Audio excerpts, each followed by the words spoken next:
My name is Arif, and tonight I will be your guide as we embark on a journey that will guide us through the sleepy, peaceful worlds of the people of antiquity.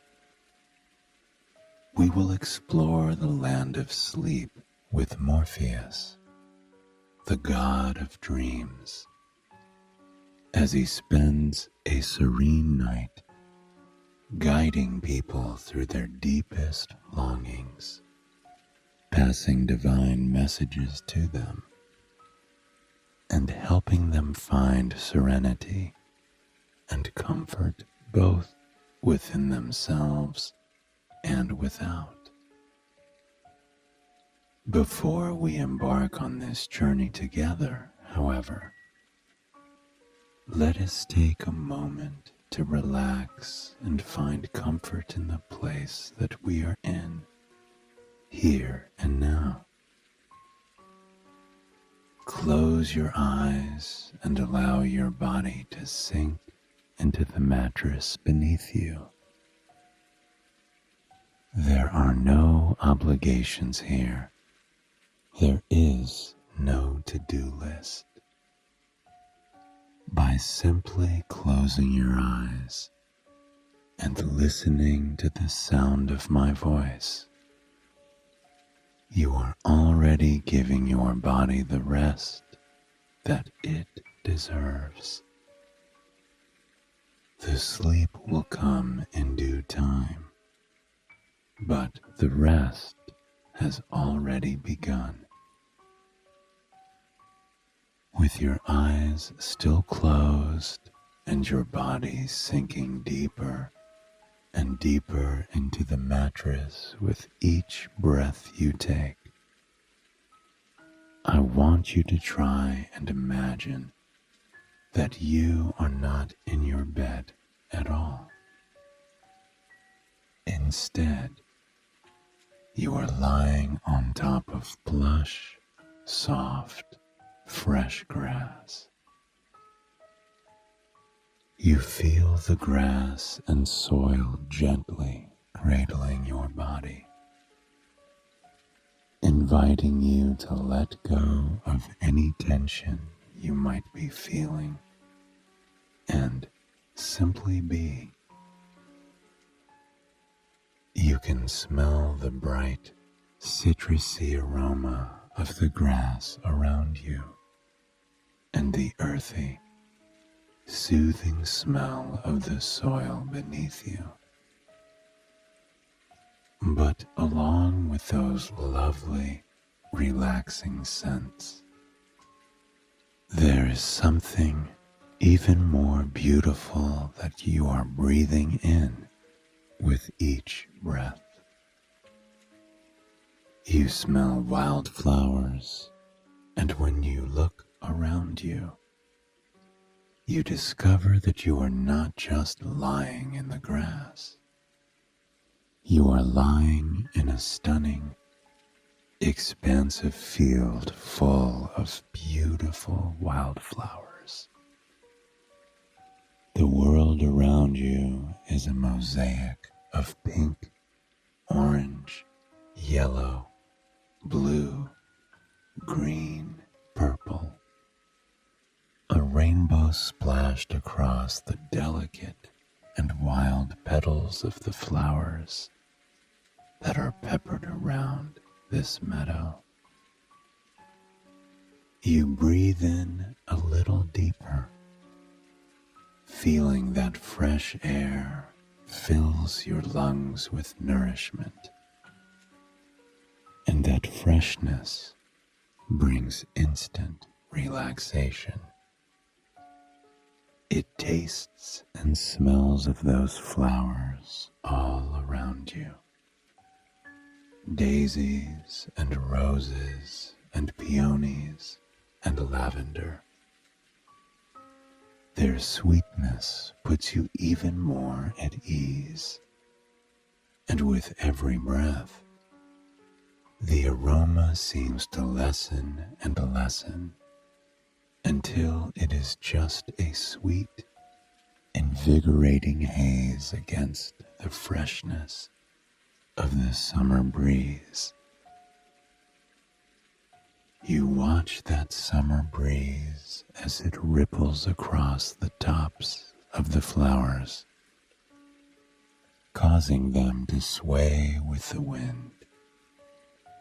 It is quite a spectacle to behold, this perpetual dance that can only be found in nature. As you breathe in, you notice the wind quiet down. Bright sunflower bees buzz from still flower to still flower, collecting pollen on their fuzzy bodies. And as you exhale, you notice that the wind begins to blow softly, rippling across the bed of flowers gently, ever so gently.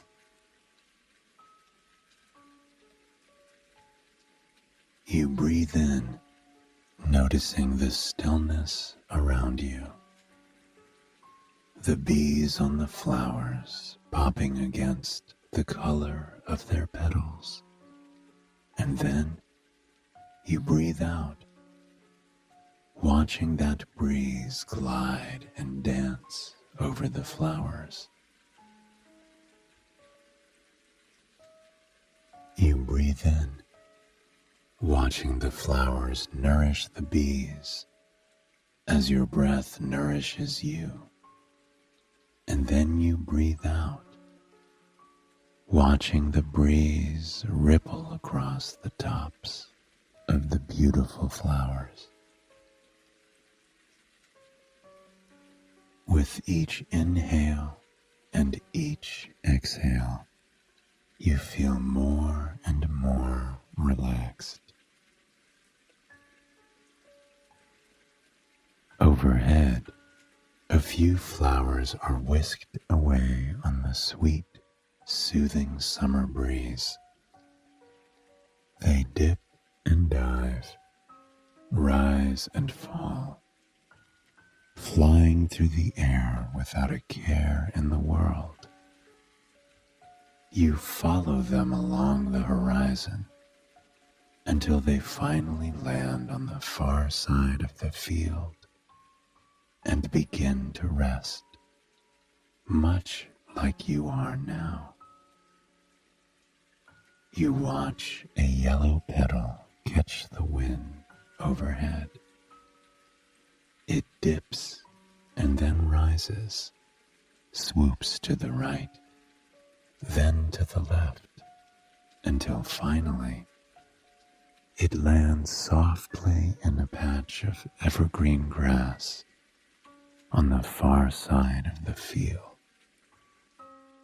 As the petal lands, you feel a sense of peace wash over you.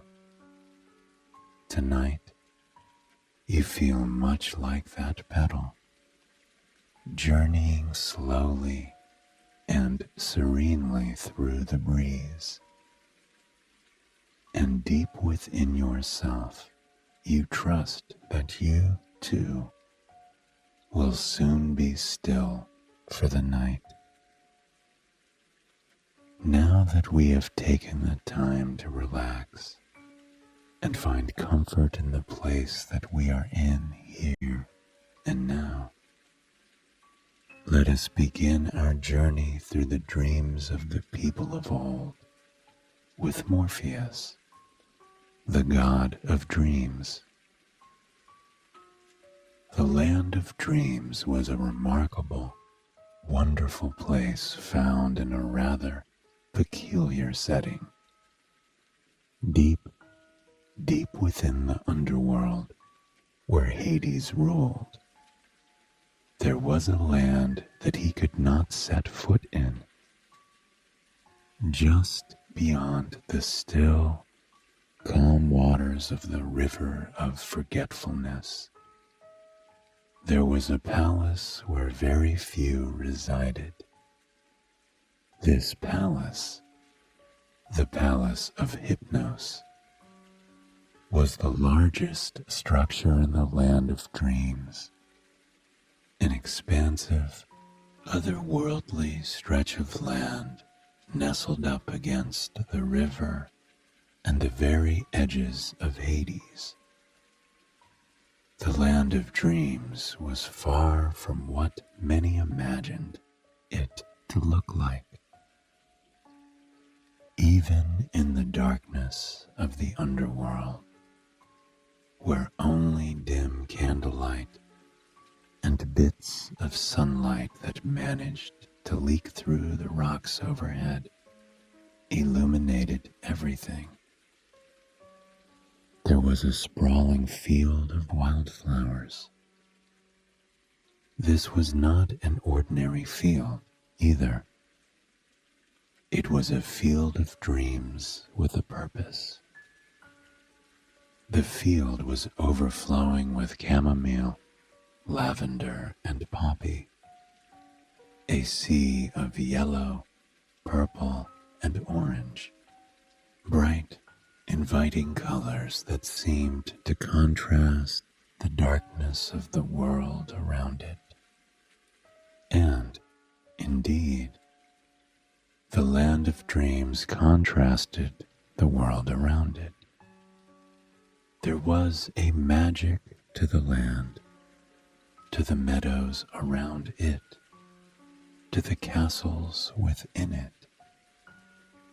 They all seemed to have a glow about them, a glow that should be impossible so deep beneath the ground.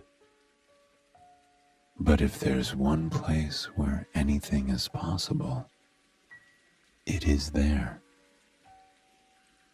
The palace was constantly illuminated in that silvery haze, a gossamer that made it appear almost as if the palace itself was somewhere deep within a long forgotten dream.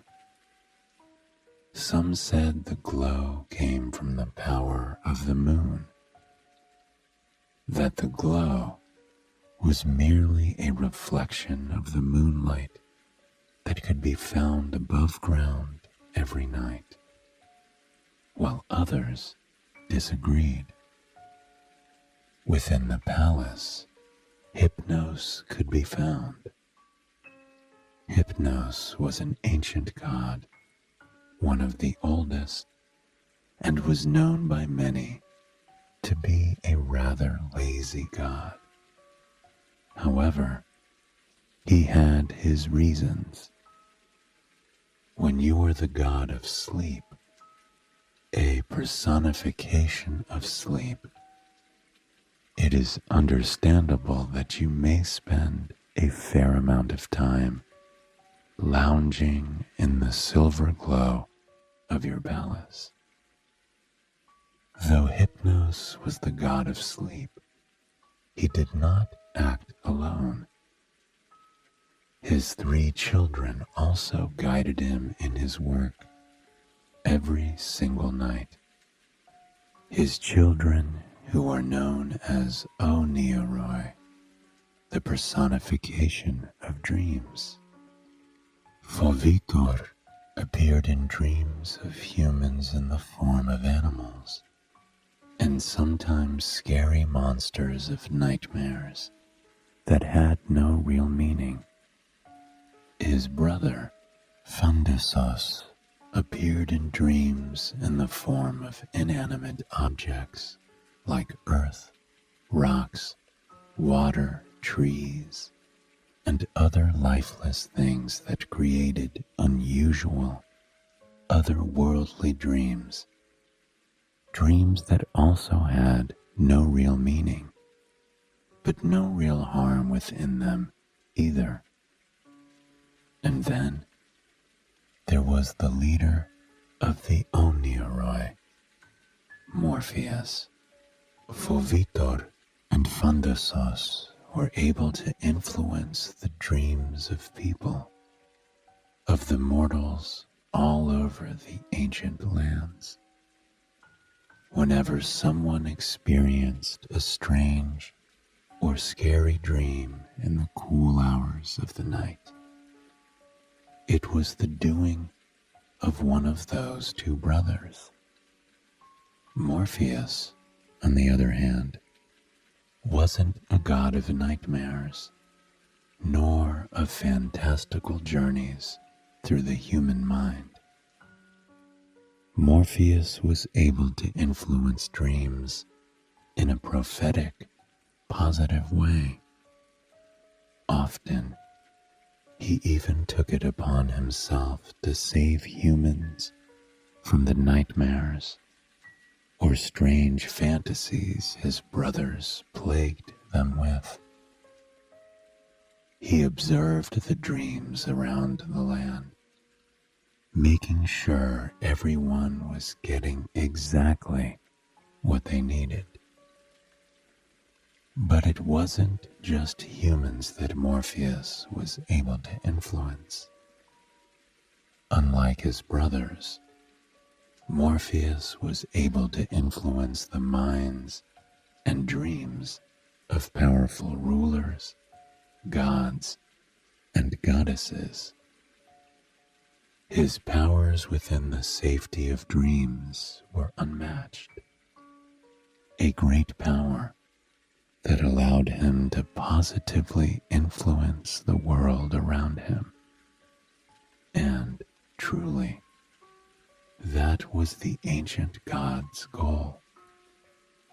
Every night, Morpheus would gather with his brothers in his father's palace. They would stand in the great hall, surrounded by the breathtaking glow of the silver moonlight. Often, they would share a cup of steaming chamomile tea, gathered and dried from their very fields. They would stand over the steam, breathing in the sweet, relaxing aroma as they prepared themselves for the night that lay ahead. Morpheus would take his final sip, a long, lingering sip, where he really allowed himself to taste the sweet softness of the tea, the earthiness of the flowers from their field. As he took that sleepy sip of chamomile, he could always feel his eyelids getting heavier and heavier. He knew that sleep was on the horizon, that soon he would be descending into the dreams of others. He would set the tea down on the smooth clay saucer with a gentle clink. His brothers would give him a nod of understanding as they set down their own steaming cups that had just an ounce of chamomile tea left, kissing the rim. They would bow to each other and make their way to their rooms, knowing that soon they would see each other again, even if it was as ships passing in the night. This particular night, Morpheus made his way out of his father's palace, a palace adorned in gold decor and candles that flickered amber light across the plush rugs that lined the corridors. Walking on them felt like walking on a cloud, so much so that Morpheus felt almost like floating as he made his way across them. As he stepped out of his father's palace, he could see his brothers in the distance, on the other side of the meadow. They were walking away from him, their backs turned as they meandered through the meadow to reach their homes on the far side.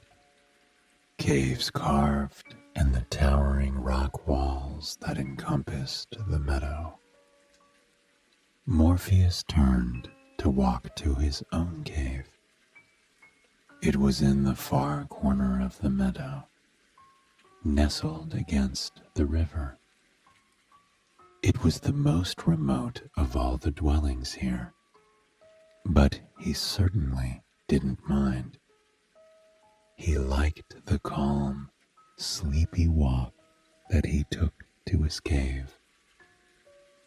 The way the chamomile and lavender and poppies brushed over his skin as he swam his way through them. The way their fragrance lifted up to greet him on the breeze, calming him more and more with every step that he took. It was as if he was making his way through a spa. When he finally reached the cave on this peaceful night, he looked over his home with a smile on his face. The cave was illuminated by candles lining the walls, flickering, beautiful candles that made the tiny, cozy home radiant like a heavenly sanctuary. They were magical candles, candles that could burn endlessly, with wax and wicks that changed color whenever Morpheus wanted them to. Tonight, they were a warm, comforting orange, a color that matched the flowers blanketing the floor of Morpheus's home. Poppies took up every inch of space on the floor of his cave. It was his own little sea of orange and yellow, a brilliant mosaic of warmth in a place so remote and secluded. But they weren't ordinary poppies. They were magical poppies, poppies that did not break or bend under his steps. As he made his gentle steps across the floor, the poppies would spring back up into their original position the moment he removed his foot from them. They were full of the magic of sleep, and they themselves helped make Morpheus sleepy. He waded through the beautiful poppies, watching as their petals gently bent and then sprung back into place as he brushed against them. He crawled into bed, a plush, cozy bed tucked away in the back of the cave.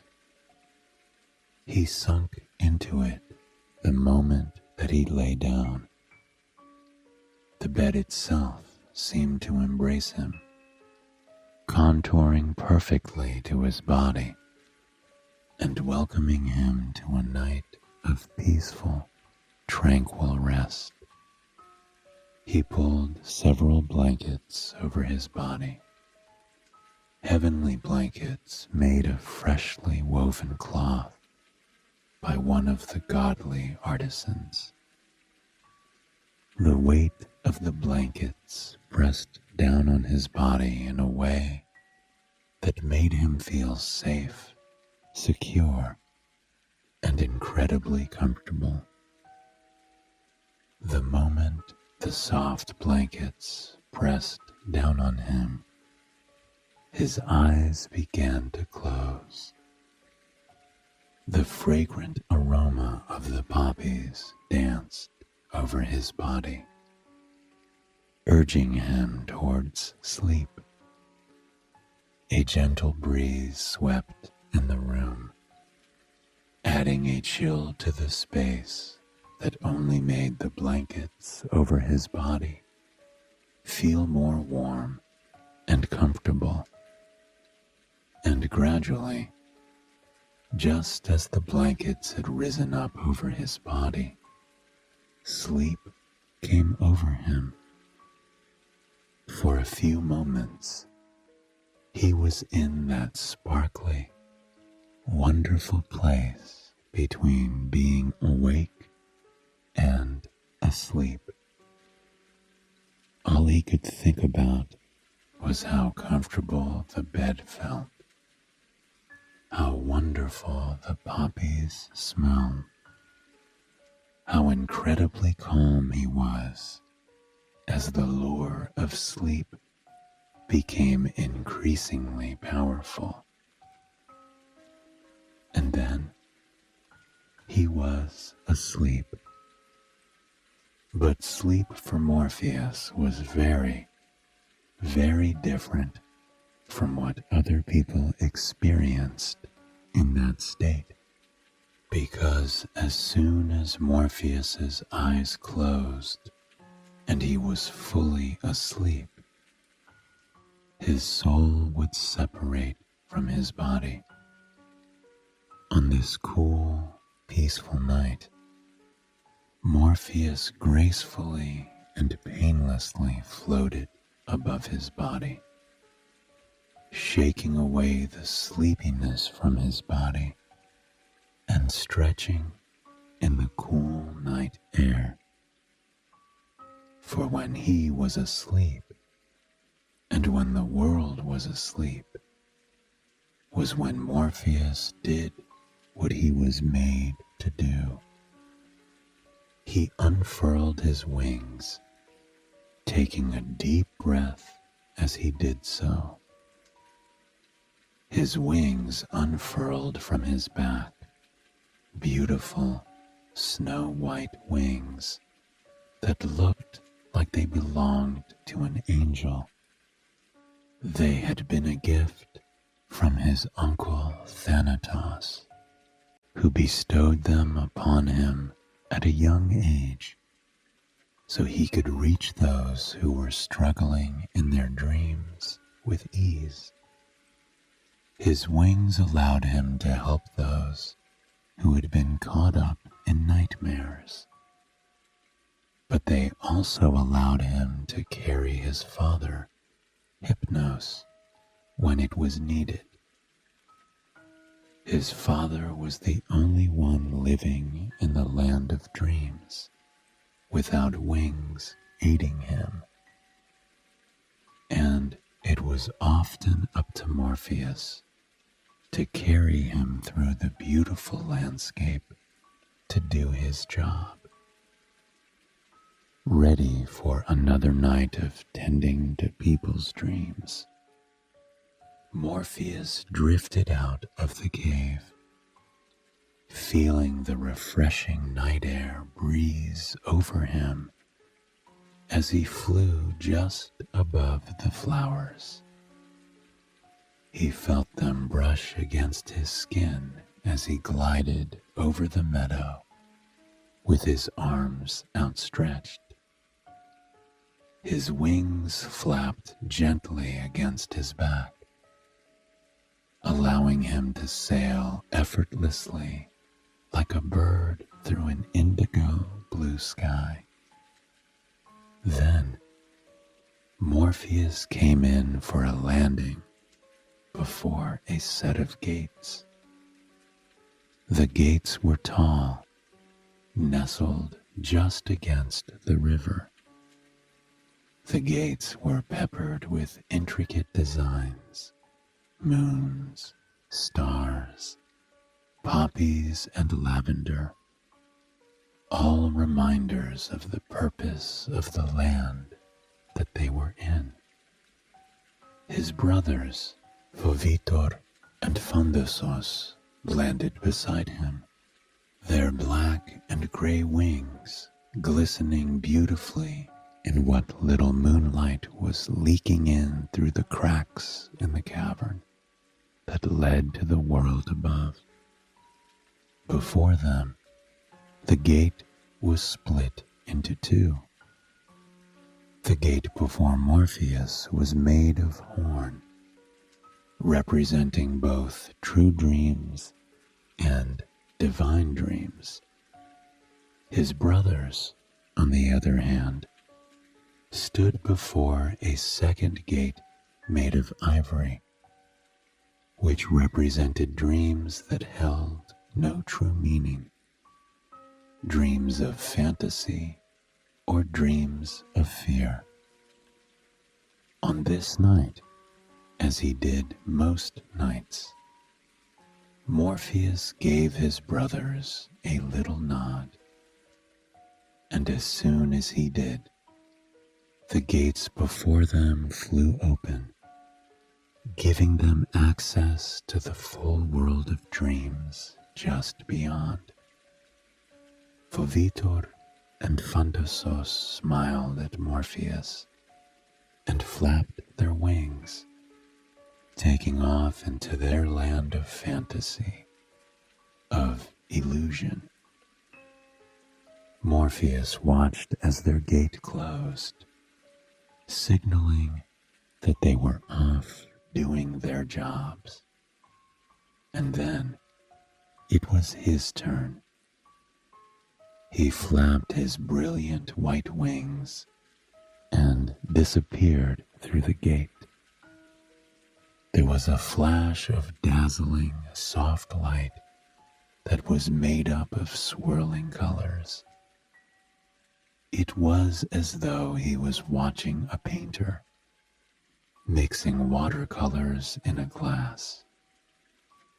All around him were swaths of purple, pink, blue, and green, a stunning mix of colors that made him feel as though he was walking through a dream. And then he found himself floating in an otherworldly place.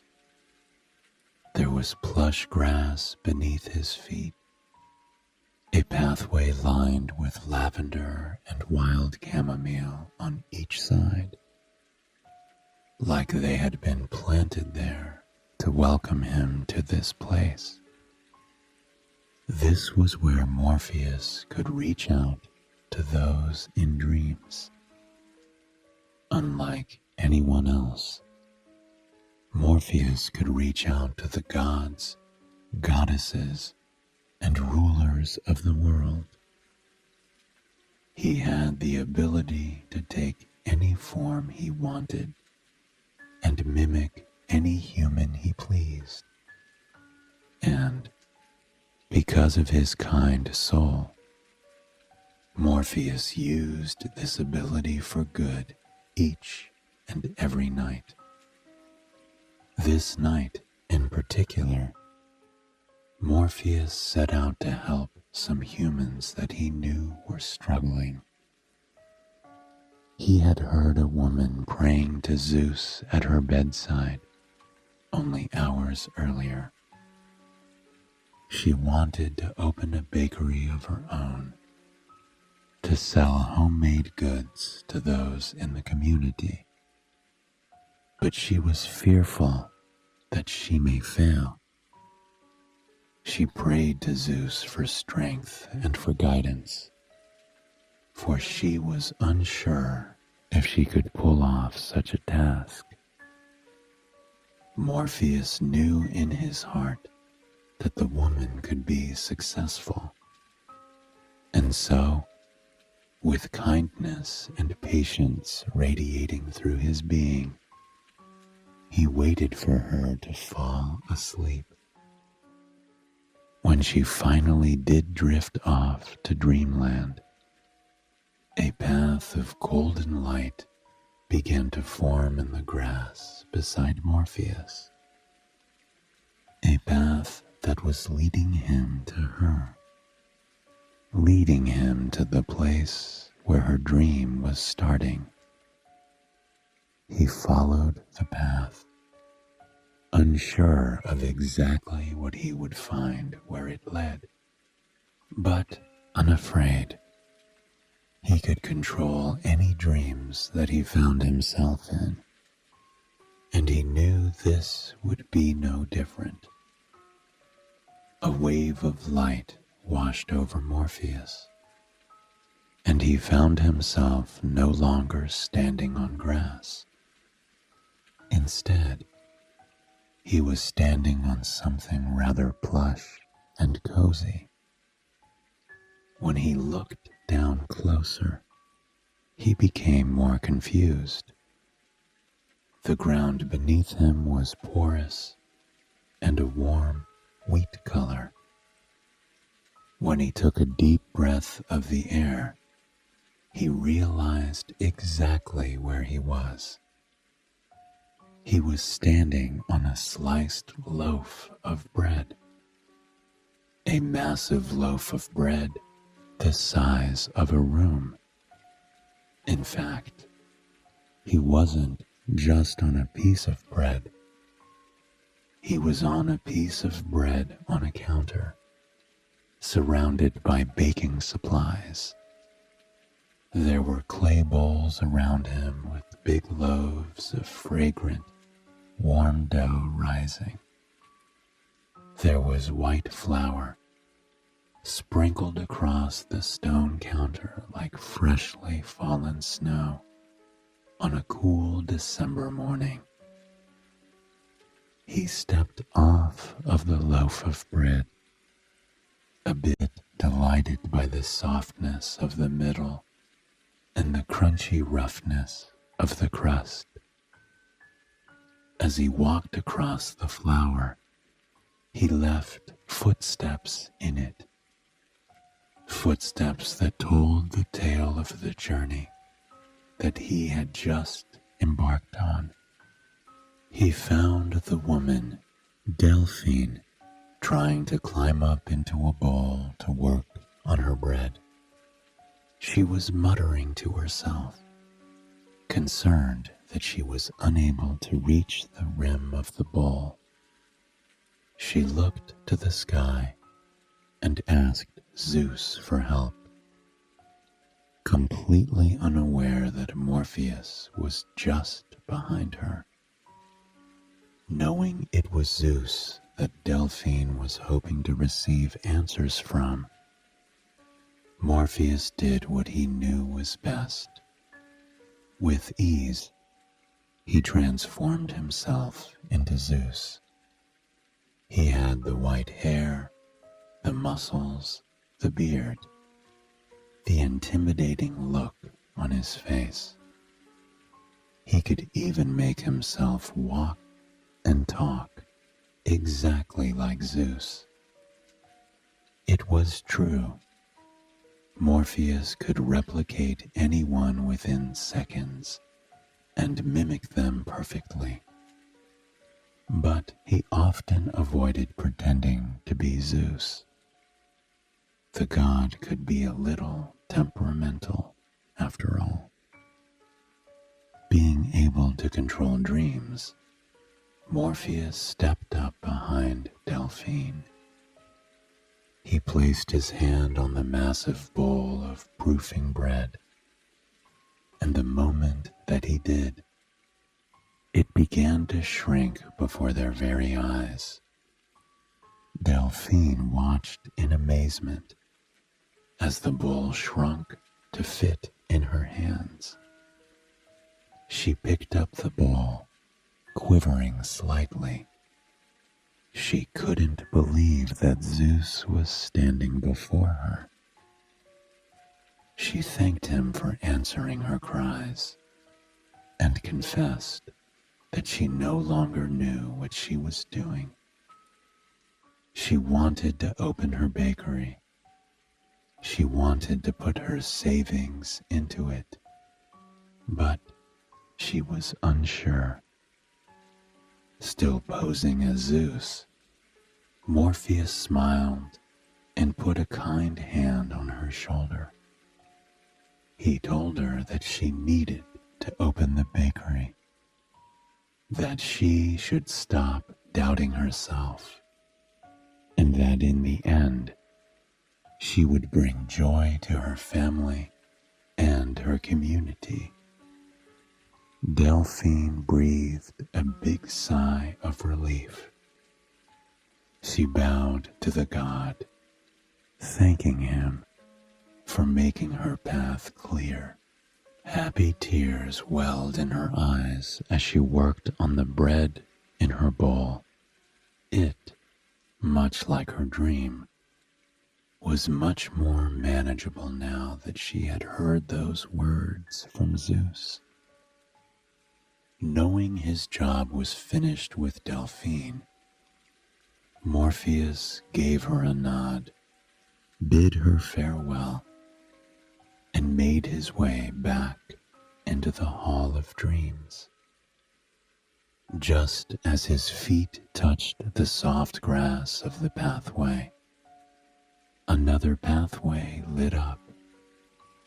Morpheus followed it, and this time he was surprised to see that the pathway led to Hera.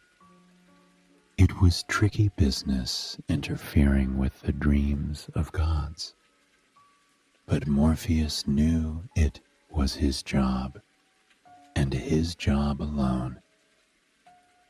And before he even stepped into the dream, he knew exactly what this was about. Recently, Hera had grown wildly jealous of a nymph down on Earth that her husband Zeus had eyes for.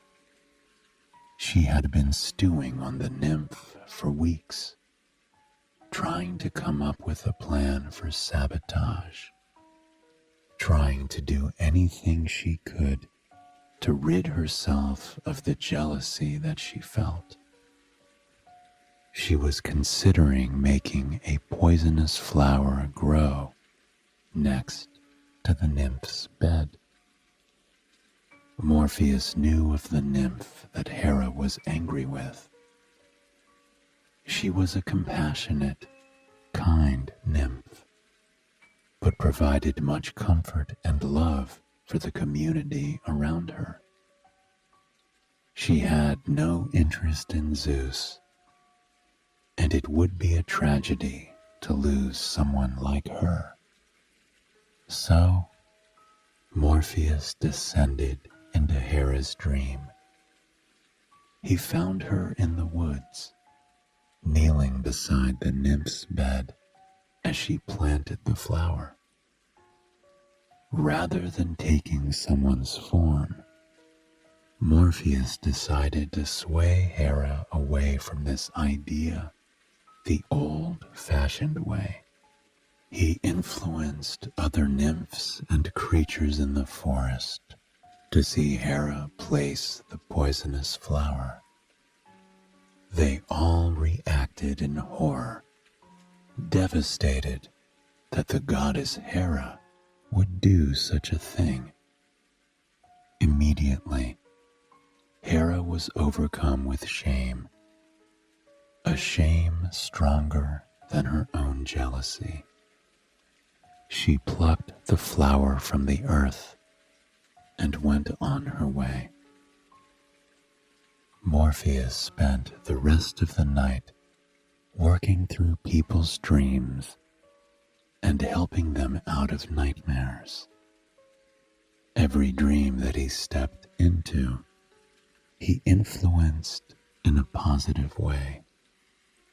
He urged a king not to go to war. He convinced a soldier to return home and propose to the woman he loved. He helped some of the gods and goddesses make important decisions that would better the world. And when he was finally finished for the night, Morpheus woke up in his own bed, his wings folded into his back as he stretched beneath the covers, feeling their comforting weight pressing down on him. Even though he had spent the night helping others, he was refreshed and invigorated. Truly, he was the person who had the sweetest dreams of all.